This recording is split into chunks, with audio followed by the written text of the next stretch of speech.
like us to take a moment to think about what makes you, you.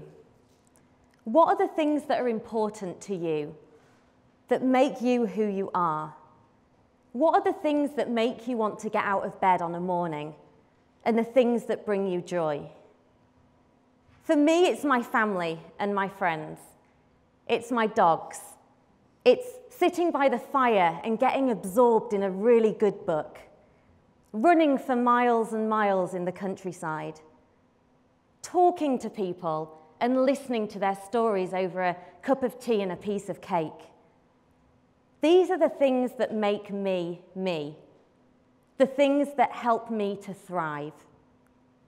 And it was my love of talking and listening to people that motivated me to become a speech and language therapist more than 15 years ago now. I wanted to help other people to get joy from connecting with each other. And very soon I started to work with people who were living with dementia.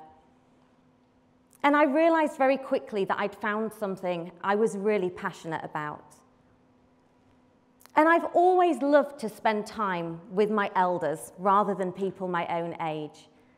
From being a small child, I adored spending time with my grandparents and hearing all their stories of things that were perfectly normal to them, but that seemed so alien to me because they were so different to our modern lifestyle.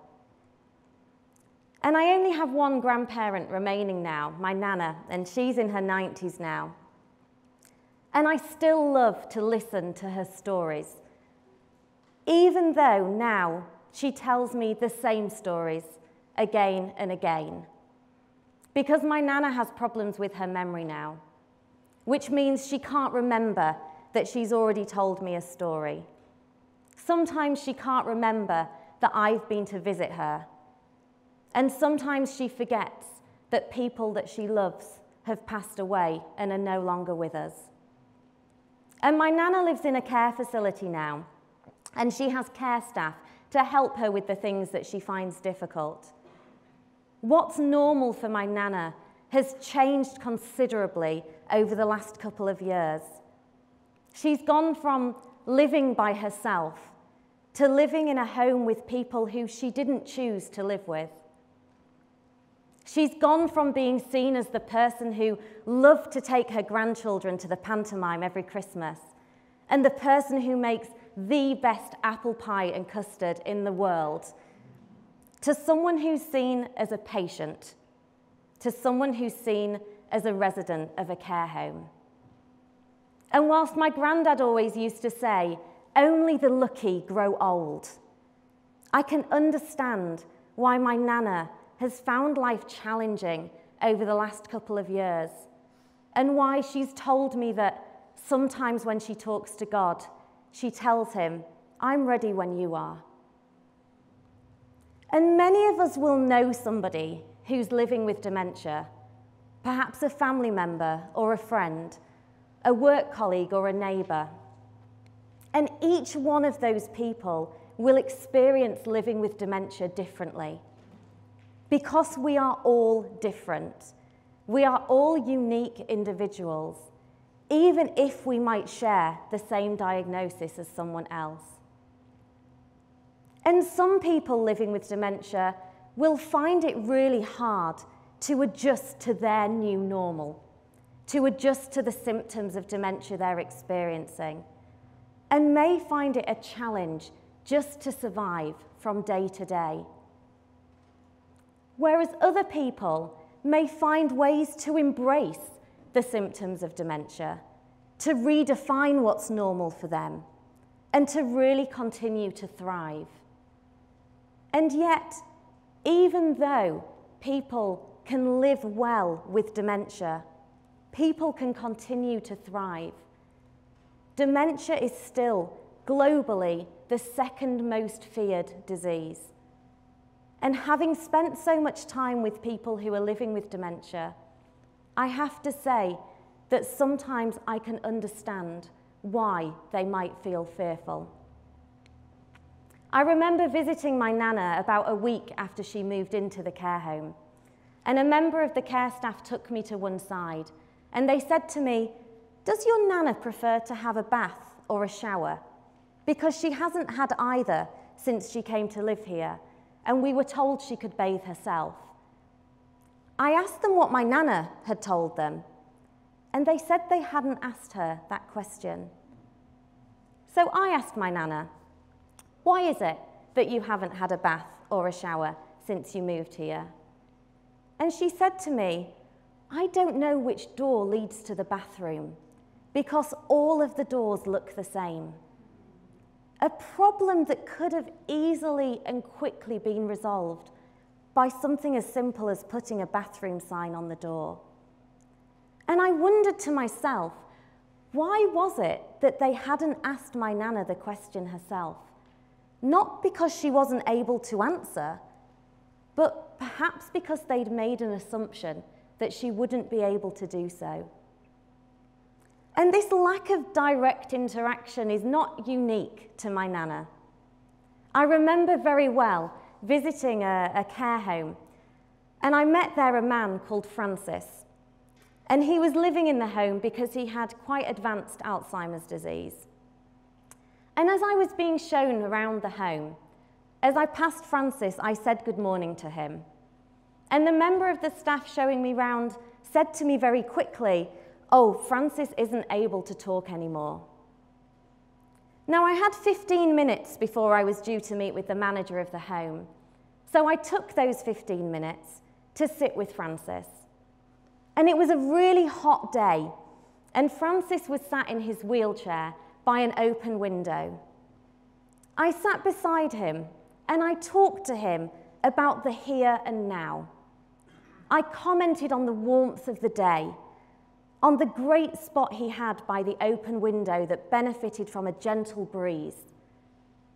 I talked about the music that was playing in the background, and I told Francis about my dad, who's a folk musician.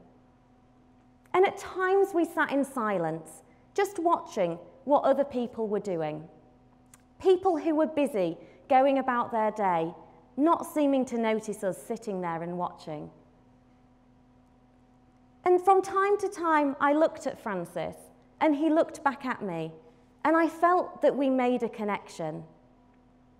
And when the member of staff came over and said to me, the manager was ready to see me now, I turned to Francis, and I thanked him for letting me sit beside him. And I said to him truthfully that I'd enjoyed his company. As I got up to leave, Francis took hold of my hand in his.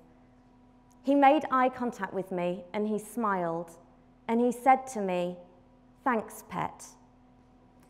The member of staff had known Francis for 18 months and told me she'd never before heard him speak. And so I pondered on this, and I thought, why was it that the member of staff had never heard Francis speak? Not because he couldn't speak, but perhaps because they weren't providing him with the opportunities to do so. And time and again, I see people who are living with dementia being ignored, not being included in decisions that might affect them. People who are not being treated as human beings. And this is done through no malice. This is because people often fail to see what people living with dementia are capable of. They focus on what the person is no longer able to do, instead of recognizing all the many things that people are capable of. Because it's not that people living with dementia are not capable.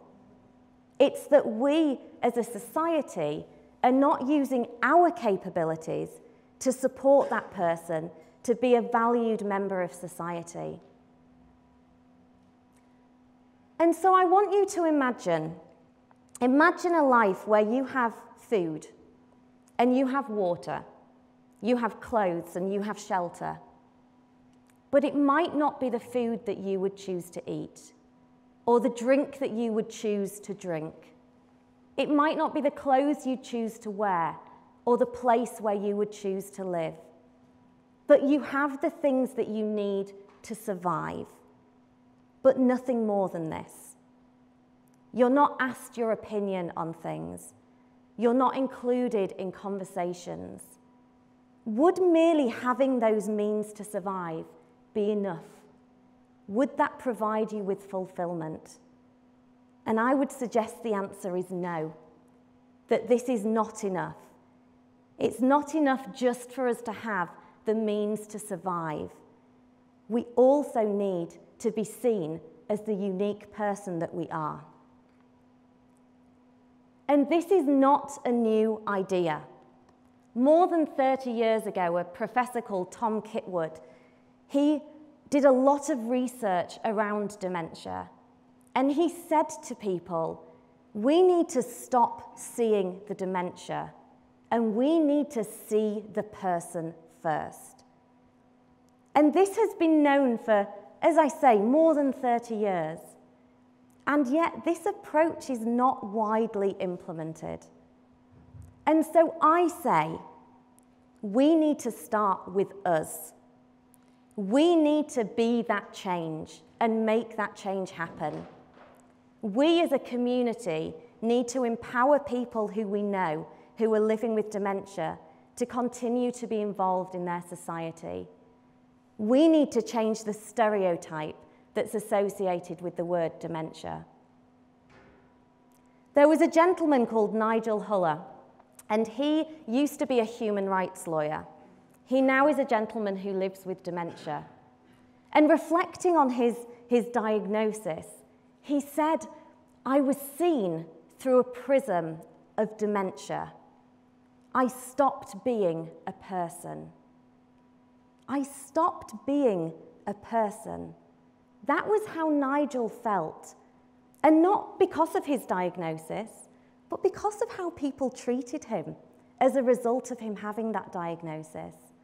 And he went on to say, we all have human rights, and these should not dilute with age, nor should they evaporate in the face of disease or frailty.